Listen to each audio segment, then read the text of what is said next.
Ladies and gentlemen, Good evening. Are you ready? Okay, here we go. You're listening to the Deal Room Podcast. Join us as we bring you the inside scoop on business sales and acquisitions. Get across trends in the area and hear the industry's best recount their real-life tips, traps, and experiences. Now, here's your host, Joanna Oakey.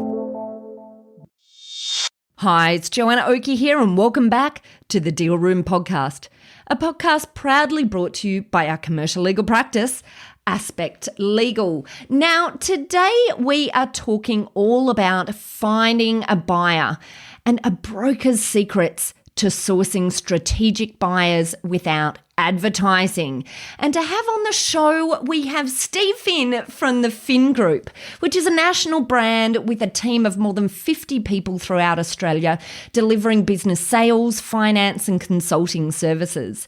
In fact, Steve himself has personally sold hundreds of businesses and franchises over the last 17 years with a combined value of, wait for it, more than $100 million. So he certainly is more than qualified to talk to us all about what we need to do to source strategic buyers without advertising. So without further ado, here we go with our discussion with Steve. Steve, welcome on board to the Deal Room Podcast. Thanks, Joanna. This is awesome. I've been looking forward to this. This is the first one I've done with you, so you can lead me along. You know?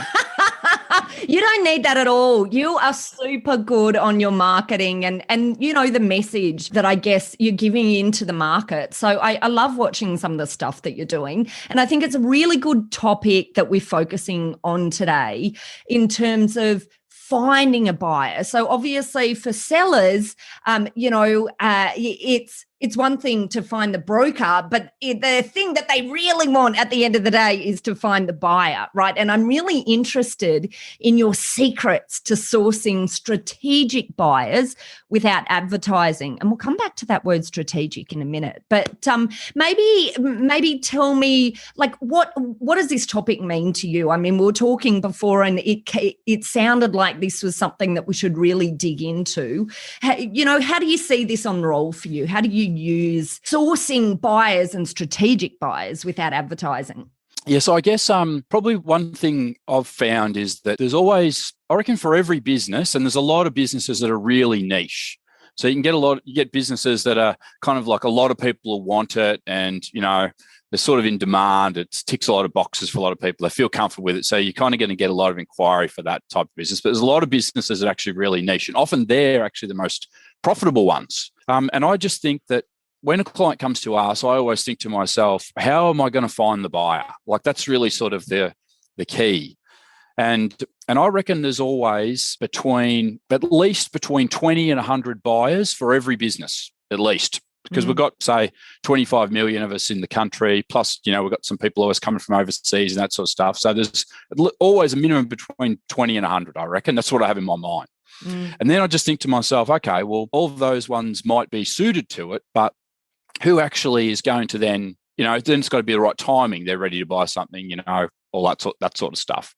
So then it comes down to, I think, well, how do I get this in front of those people? Because then I know if I can get in front of at least 20. So statistically, if you get a business opportunity in front of at least 20 people who are suited to it, there'll be one of those that will be the buyer. Now, you don't know which one, but you've got to get in front of the 20 to be able to sort of see that.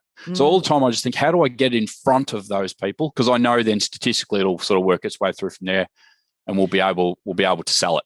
So number one, it's a numbers game. We need to get, enough prospective buyers in there. But, it's all very well and good to say that, but there's, you can't just say it and it's done, right? And before we get to that, I just want to move back a step because we've got the word strategic buyers in there. I just want to focus on that at the moment because we're not just talking today about sourcing any sort of prospective buyer. We're talking about sourcing strategic buyers. What do you mean by that? Okay, so a strategic buyer, like what I call a strategic buyer, is it's normally one business buying another business. Well, let's put it that way. It might be some investors who are doing that, but I always think it's one business buying another business, and they're buying it strategically because it fits in with their long-term plans of what they want to do. So it's an acquisition generally.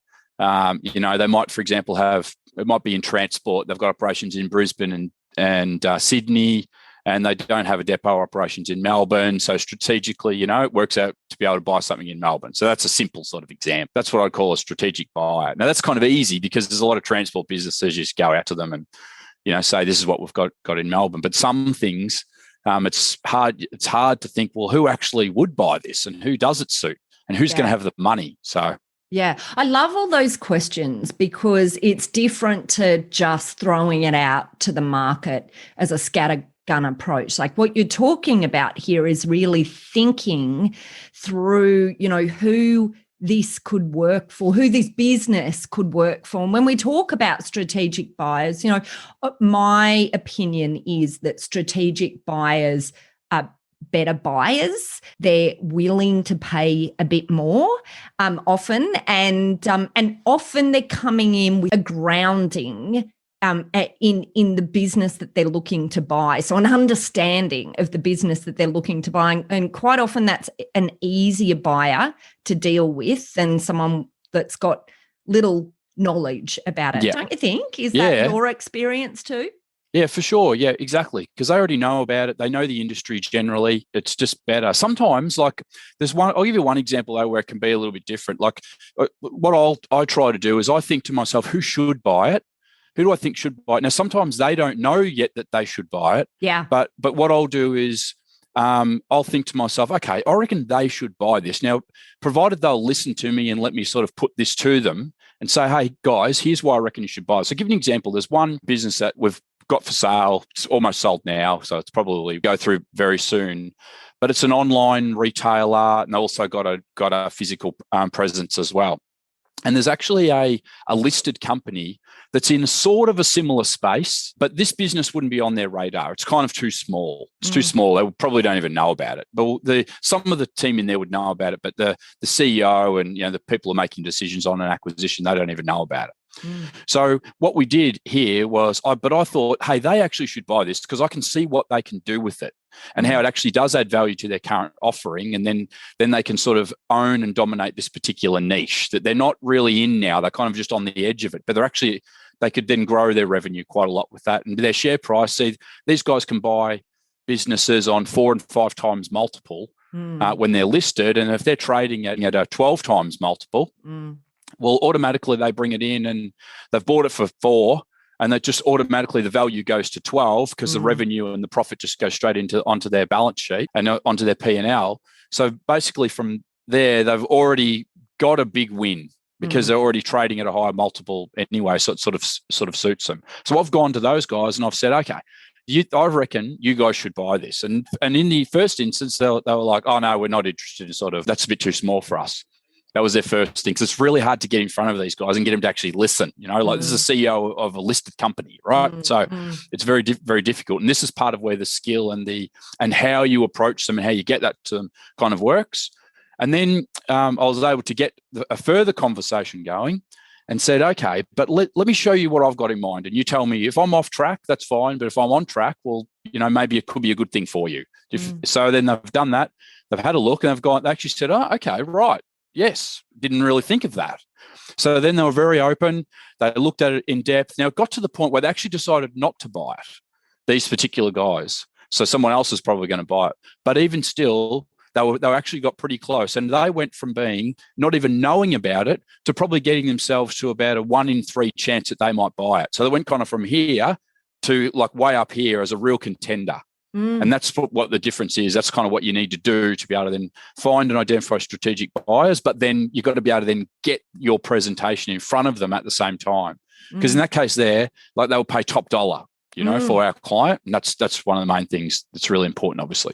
Absolutely. And even though they didn't end up going through with them acquiring this business, there's a lot to be said for the competitive tension that can be brought on board, when you've got multiple prospective buyers, particularly where one is quite large. I just feel like that often that can lend a bit of a bit of extra authenticity and credibility to the business that's on the market. I don't know. Yep. Do you find that? I find competitive tension is such a, such a useful element. For sure, definitely. And obviously me being the person in between, I'm kind of going to drop that a little bit to anyone else who's looking at it as well. Look, some big companies looking at it, maybe these guys. So that helps me to be able to get, a better deal for my client at that same time. And competitive tensions, it's sometimes it goes against us though, because sometimes what happens then is that our client, the vendor who's selling their business, they can sort of get, I don't want to say big-headed, but almost like they're like, oh, right, all these people want to. They get caught up in the marketing spiel. Yeah. Yeah. These big companies want to buy my business. Oh, look, maybe I can get more. I'm like, hey, hang on.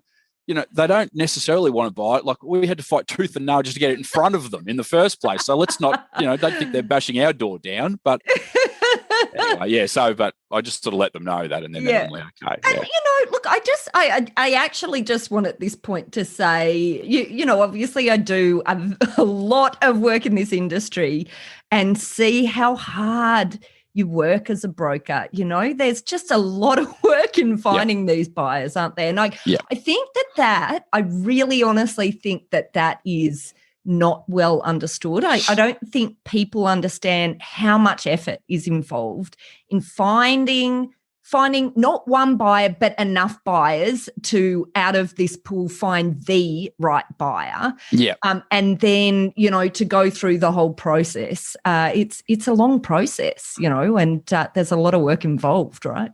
Yeah, honestly, there is. I think it's, look, as all of us who are in professional services, I think, lawyers, accountants, financial advisors, us as business brokers, and I'd put us in professional services for sure, particularly at this level, what I call M&A. So M&A for us is sort of 2 to 50 million enterprise value.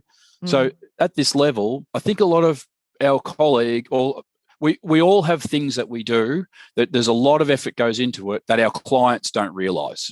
All of us, we all do. We've all got those particular things. And, and often, a lot of accountants out there, they would know this. The amount of work sometimes they do that they just don't bill for and they can't bill for because they're just like, oh, this is just going to cause a drama. But they just have to sort of get the work done anyway.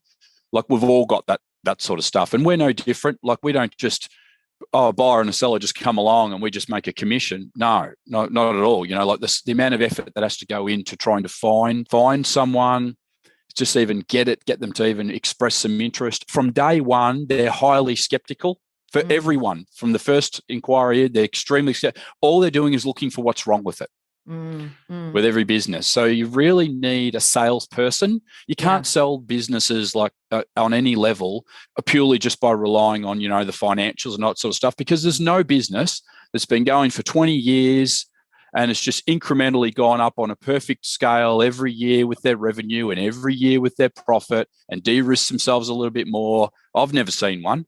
It doesn't happen like that. There's always some ups and downs, and they've just had a boom period in the last 2 years, till they've been a bit quiet in the last 2 years, whatever. So you need a salesperson who can, not in a negative way, but just to be able to point out and say, okay, yes, this is the way it's been, but why don't we take a broader view and look at the last 10 years and what has actually happened in the last 2 and why has it boomed a little bit more? Or why has it gone down a little bit more? Let's explore, because maybe that's a good opportunity for you. And maybe instead of paying 5 times multiple, as a result of that, it puts you in a stronger position as a buyer to pay 3 or 3.5. Yeah. So it's actually good for you. See, that's the salesperson sort of what they can do. Yeah. Yeah, absolutely. And recognize the potential and, be able to sell that too. Okay, so we've talked about, what strategic buyer means and why it's a good thing to focus on. And we've talked about the need for volume of prospective buyers in order to get the right one. How do we do it? I love this idea that we can do this maybe even without advertising. Talk us through that crazy idea loop. What does that mean, Steve? Yes, so you definitely can, and advertising publicly is not always the most suitable way depending on a business. So I sort of go like this. So I reckon under 2 million enterprise value, that's normally a family buying another business from a family as a rough guide. And in that market space, you want to advertise publicly. You want to go out on all the websites and do all the normal marketing for where families are looking, because it's not a strategic purchase. Once you then move, I reckon, above a couple of million enterprise value, it gets beyond the regular normal family who's going to buy a business. It starts to become an acquisition, one business buying another, or a small group of investors buying another, or an investor buying, so it becomes a little bit different. So that's where, and these people they're not out necessarily looking on the public forums where things are advertised. Plus also a lot of our clients they want to keep it below the radar. They don't want all their public, the customers, their staff, and their senior management finding out that necessarily that they're interested in sort of selling. So it has to be sort of done with under the radar approaches, I suppose is what we say. So I'll give you a quick insight as to what we do. So the first thing what we'll do is we'll have a look and say, okay, who should buy this? So I sort of touched on that before. Who actually should buy this? Who does it suit? And from that, we might come up with some different categories. We might come up with some certain businesses that should buy it. We might come up with some investor profiles, because we've got a lot of connections into small private equity and a lot of accountants where they might, sometimes a lot of accountants are running some acquisitions with a couple of clients themselves, 2 or 3 clients, they run it together and they might buy something. The other buyers can be, we've had a bit of a pause on it with COVID, but that's all going to come back probably bigger than ever, which is going to be overseas buyers who want to invest into Australia and then, obviously obtain some citizenship down the track, I think. Yeah. So those as well. And in that case, I'll give you an example. What we'll look for there is we'll approach people overseas and do some marketing overseas and say, you could buy this if you're already in, say, the transport industry and you're in China or you're in, the Middle East or whatever. You might want to buy this particular business in Australia because it's in the transport industry as well. So you already kind of know it. And also this is the way that our visa system works and how you might be able to gain Australian citizenship. So we kind of package them up together to those guys. So we can do that sort of stuff, direct approach. And we deal with a lot of migration agents around Australia. We've got, there's actually just under 10,000 registered migration agents in Australia. Just Holy under 10,000. I couldn't believe it. When I defined it out, I thought, how many migration agents were there? I don't know, maybe 300 or 400. There's just under 10,000 registered. A lot of those are lawyers where they can do the transactional, not necessarily running a migration business. But still, there's a lot of those. Anyway, there's those sort of ones. But when we're looking for businesses to be able to buy, say another business, that's just more around that strategic side. So we're finding out who they are. And then what we do is it's really manual. And this is one of the worst things sort of about what we have to do, Joanna, because it's sort of so tedious, but we have to do it, is we'll actually literally get online. There'll be 2 or 3 of us, and I'll kind of lead the project in this sense. And we'll go and we'll be using different databases that we'll be searching through online to try to find out. We'll create a list of all the businesses that should buy this. And we can sometimes spend 2, 3, 4 days full time, 3 or 4 of us full time, we're just searching and creating these lists of who we want.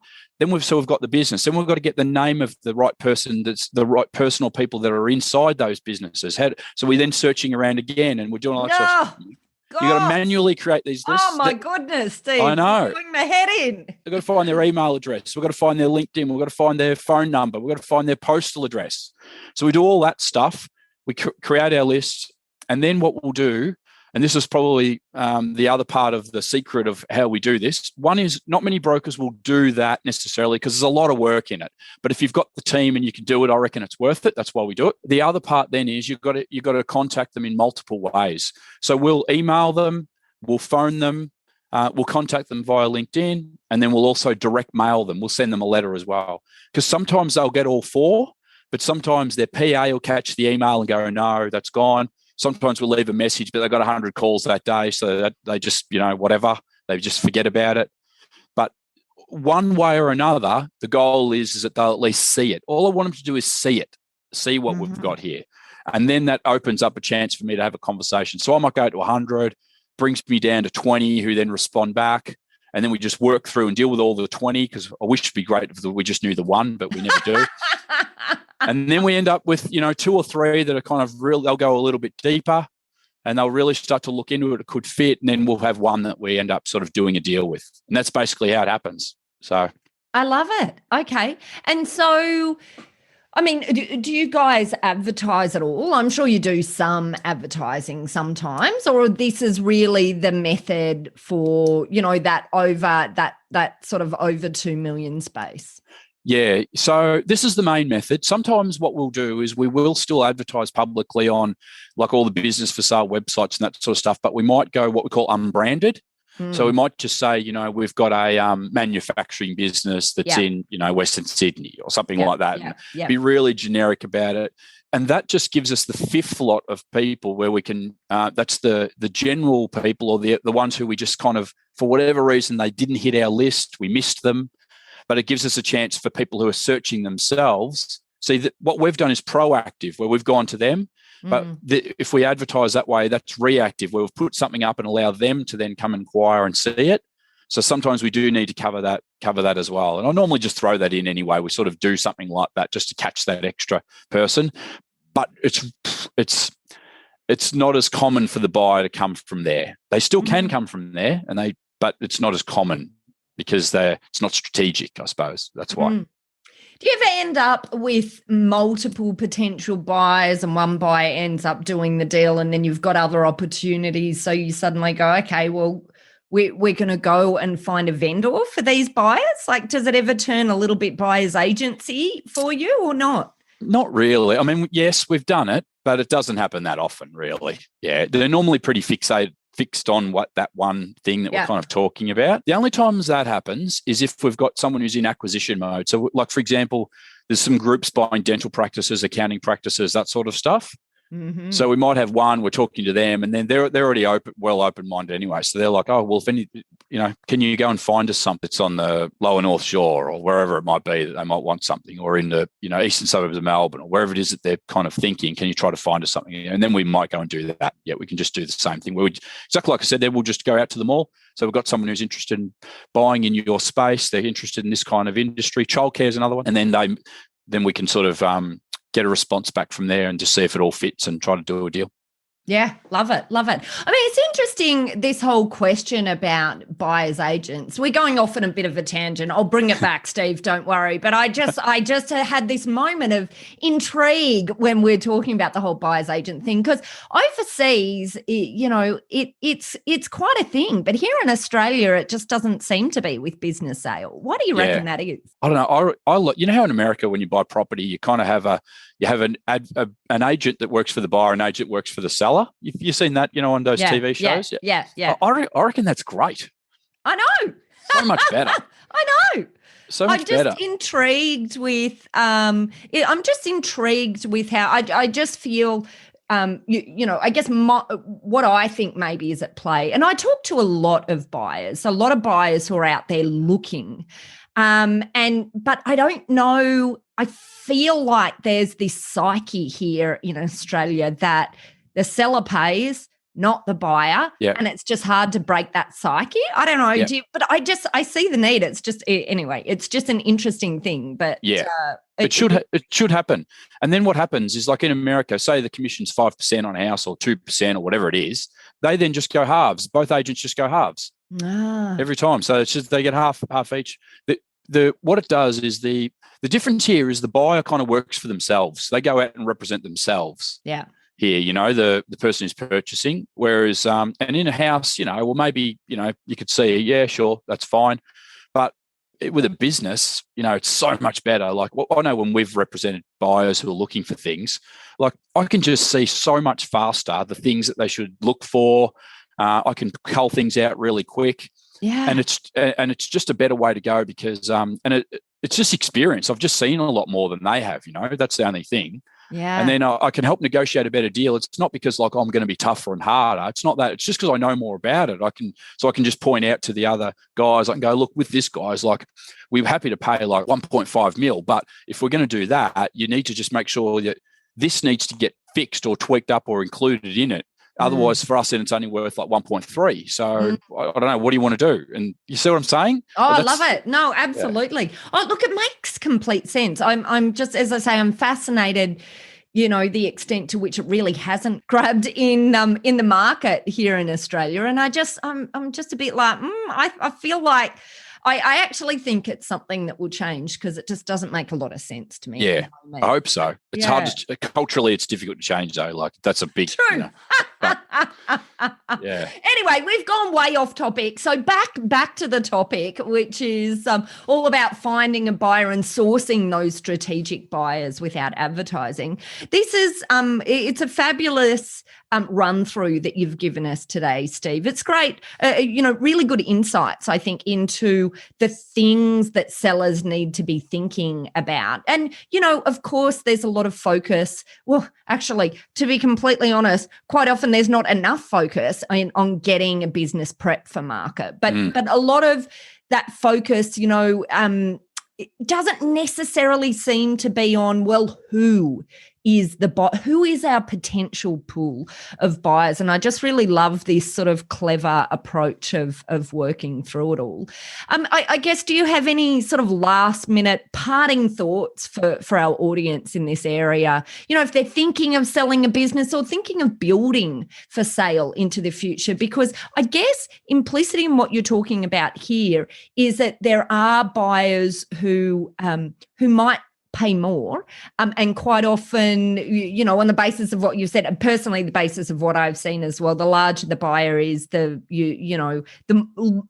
higher the likelihood that they can pay more and get a quicker uplift in the value of what they've acquired. So what should our sellers be thinking about in advance to get themselves, positioned right to get this best opportunity of getting a good, solid pool of prospective buyers? Well, I guess there's two parts. So getting it sold is one thing. That's like conversion. So, people look for the main things they look for is that it's not overly reliant on the owner, and that the business is, it's kind of got a good infrastructure in it. So ideally, you want to get the owner's in a certain role, and then basically they're, the directors of the company, or whatever, however it's structured, but they're overseeing it as their own investment. And sure, they might be involved. That's fine, but that it's not all about them necessarily, because then it's much easier, because I can just say, okay, so we're selling this. So all you do is you just take over their role. Here's what they do.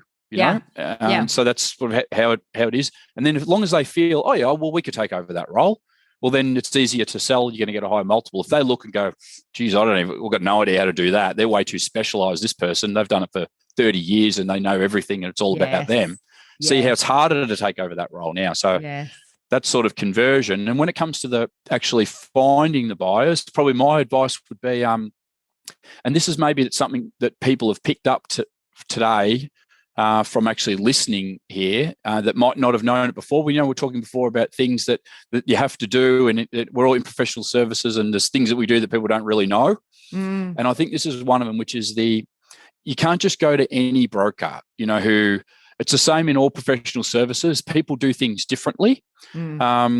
And if you just go to a cafe or something like that, you can probably go to any broker. It probably doesn't really matter. They're just going to advertise publicly, like I said before, and a regular family is going to come along and buy it. But when it comes to anything that's like this, where you want a strategic buyer, it's niche, you have to talk to the company, the broking company, and you want to know, how do you tell me about your marketing department and what you've actually got and what you actually do and how you find buyers, and dig into it a little bit. Don't just, if they just say, oh yeah, we do this and we do that, you're like, okay, how many people in your team do that?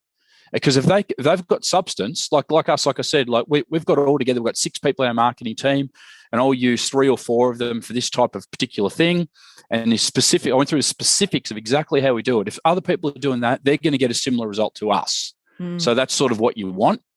But if they're like, oh yeah, we sort of, and they don't really do direct mail, and they don't, because direct mail, people think, oh, direct mail, that's old fashioned. Believe me, it's our number one result. It's our number one thing that gets us because people open a letter. I love it. I love old school. This is super awesome. I just love the whole, that people are still doing direct mail. That's awesome. It's gold. And like I've got one of my team members who we've hired specifically for this. All she does is write direct mail letters, and she hand writes on the envelopes, hand writes everything. Stop.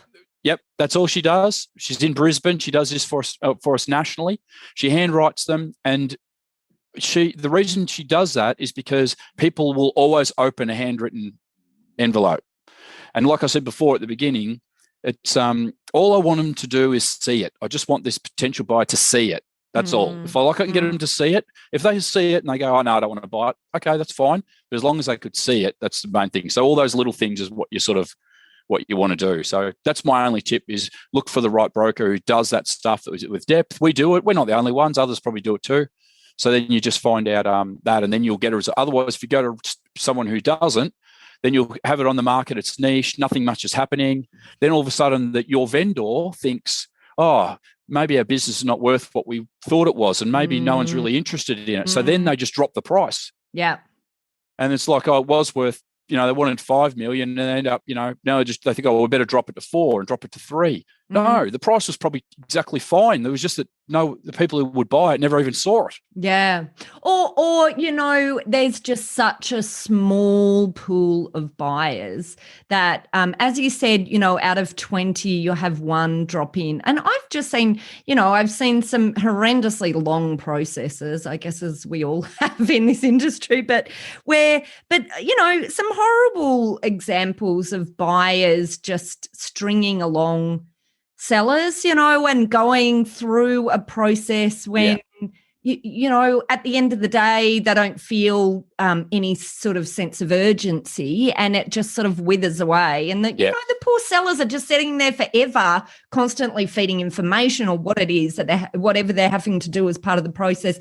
And it can just be nasty if you just don't have enough of a pool of buyers. Yeah. Well, exactly right. Yeah, because you got like you said before, competitive tension, and the broker needs to be strong and lead the process. So if that happens, and I've seen that happen in our group too. We're not immune to it, but because we're the biggest in Australia at selling business, we've got people all around the place, and sometimes I can't be involved in every single deal. But then the guys have called me or had a child, need some advice. I've had a look and I go, how long has this person been doing this due diligence and looking? I'm like, God Almighty, take some control. I know. Do you know what? And I'm look off topic again, but I'm all for put in a time frame.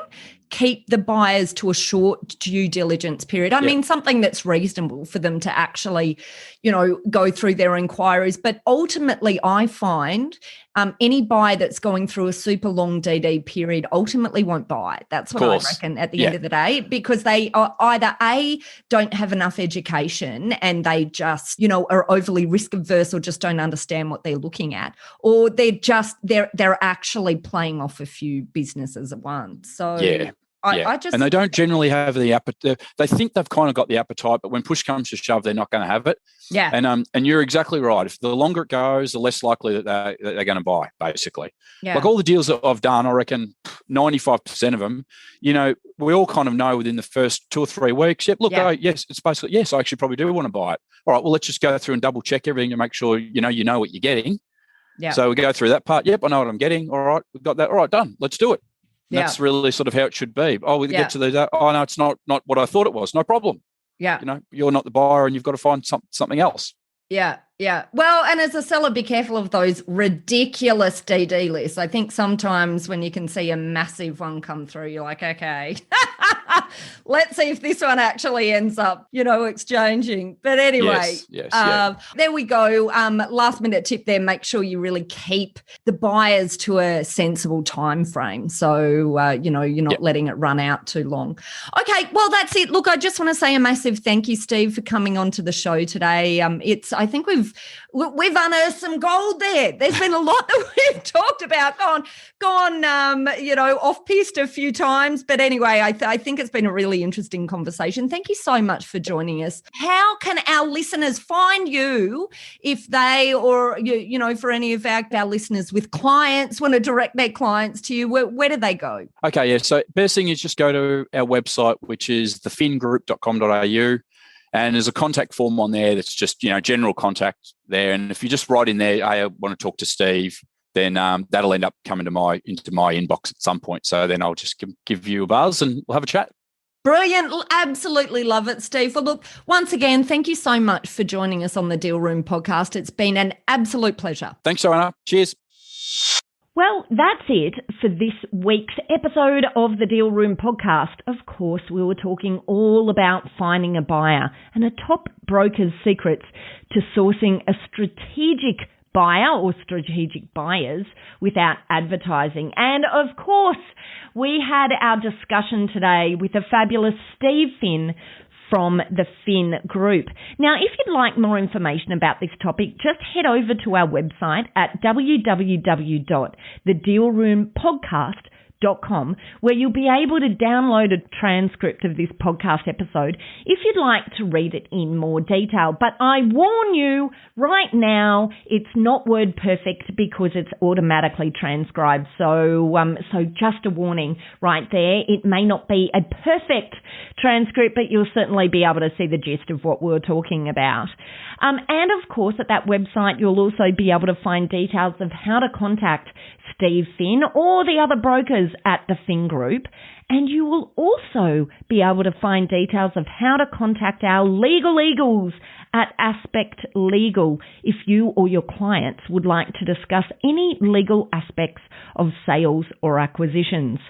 We work with clients both big and small and have different types of services depending on size and complexity.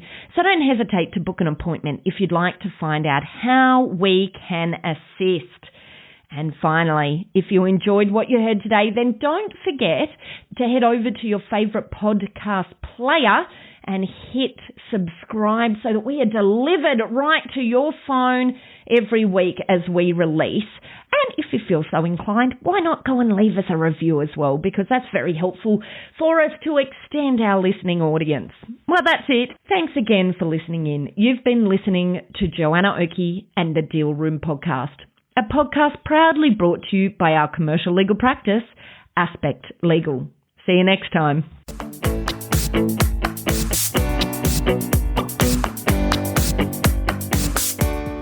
Aspect Legal has a number of great services that help businesses prepare for a sale or acquisition, to help them prepare in advance and to get transaction ready.